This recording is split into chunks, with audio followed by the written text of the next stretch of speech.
परत जा.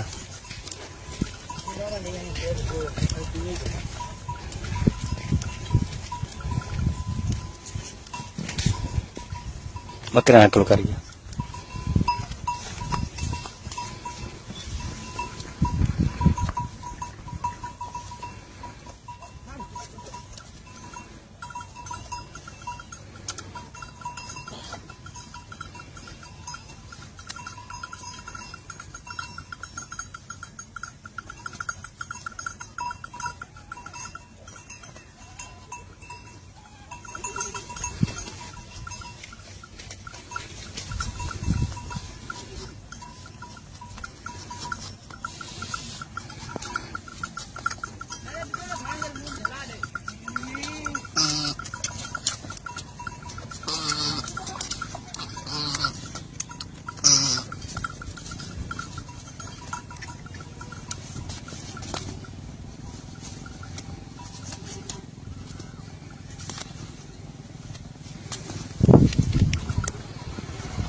परत जा.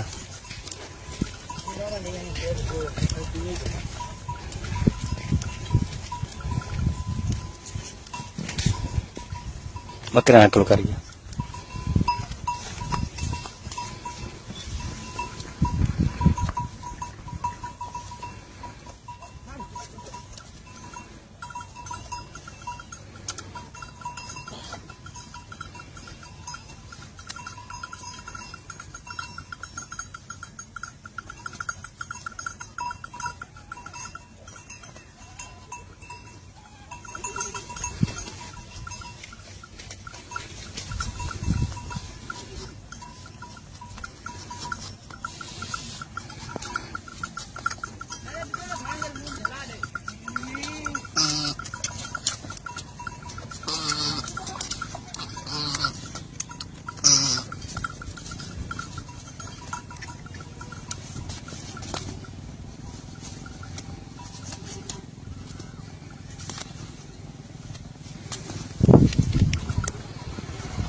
YouTube पर गूगली न्यूज देखने के लिए youtube.com की सर्च बार में गूगली न्यूज टीवी टाइप करें. गूगली न्यूज के पेज पर सुर्ख रंग के सब्सक्रिप्शन वाले बटन पर क्लिक करना ना भूलिए. YouTube पेज पर अपलोड होने वाली वीडियोस से बाखबर रहने के लिए बेल आइकन पर क्लिक कीजिए. आपको हर नई वीडियो के बारे में नोटिफिकेशन मौसूल हो जाएगा.